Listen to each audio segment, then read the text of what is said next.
Welcome to another video in our new series, In the Garage. Last time, we upgraded our battery bank from a 100 amp hour AGM to 2 lithium iron phosphate batteries. In this episode, we'll be upgrading our 100 watt rigid solar panel to 3 180 watt flexible ones.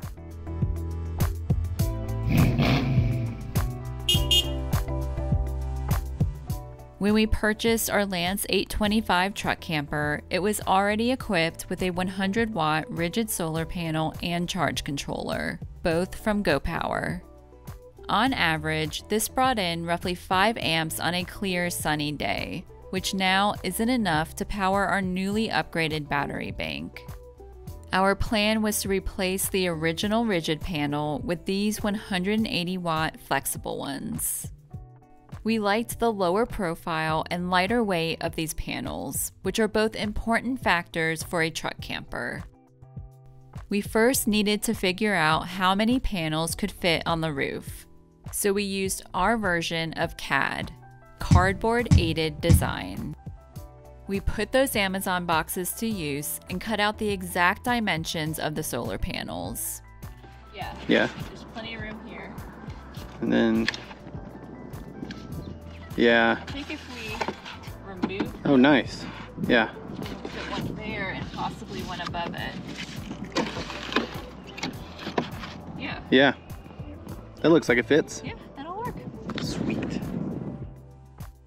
We figured out that if we removed the king antenna, we could easily fit 3 panels.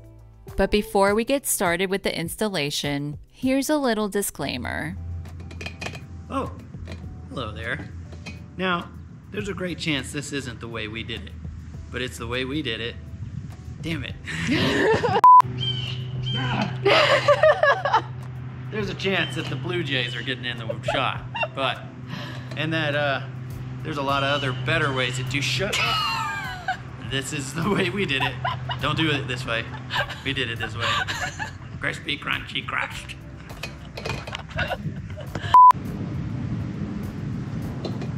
Oh, hello there. Now, there's a great chance that this isn't the best way to do this, but it sure is the way we did it. Hooray! Now let's get started. We began the process of removing the king antenna. When we do watch TV, it's through streaming apps like Netflix or the Disc Golf Network, so we'd rather utilize this space for something useful like the solar panel. We pried up the lap sealant, unscrewed the antenna from the roof, and uncovered quite the mess to clean up. Rather than using a tool to scrape off the adhesive, we discovered that if you just ball it up and roll, it comes off much easier.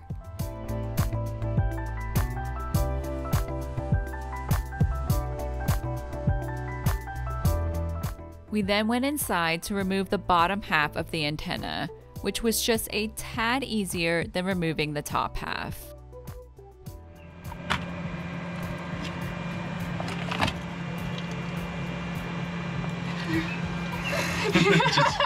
just fell right out of the ceiling.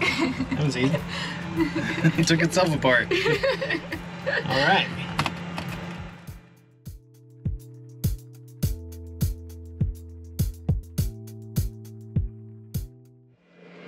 Now we got a hole in the roof. Now we got a hole in the roof. We gotta figure out something to cover that up with. We temporarily placed Gorilla Tape over the hole to close it up.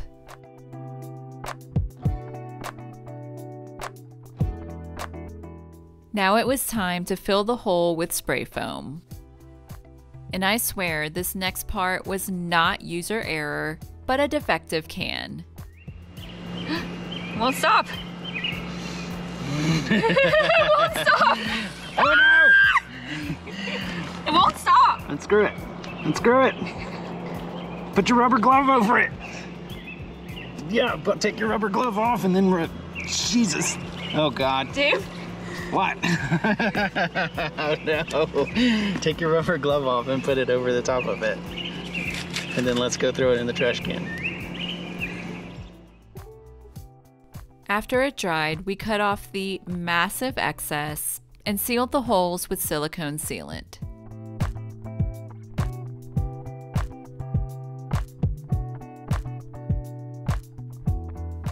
And back inside, we placed an outlet cover over the hole for a more finished look.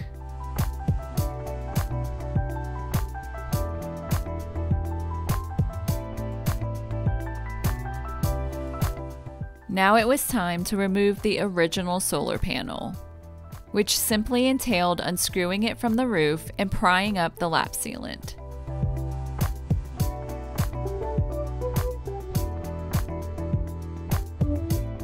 And again, filled the holes with silicone sealant. The roof obviously needed some TLC, which Dave happily handled.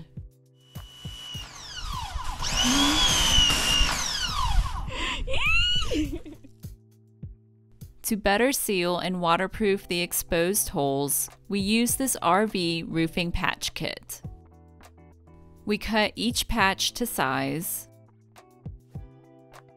wiped the surface with alcohol, and applied the patch using the plastic applicator.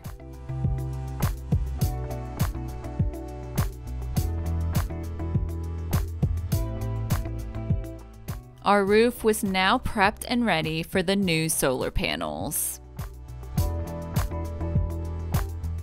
We positioned the panels where we wanted them to go and marked the corners with painter's tape.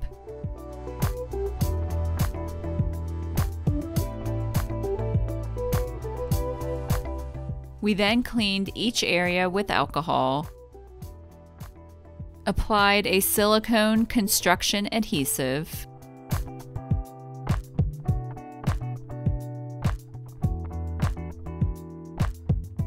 and press the panels in place.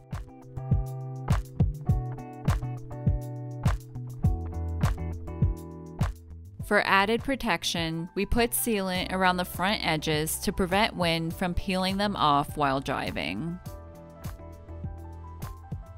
It was now time to plug everything in and secure the wires down with zip ties and adhesive mounts.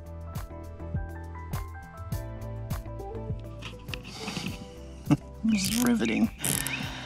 Riveting TV. Idiot uses zip ties.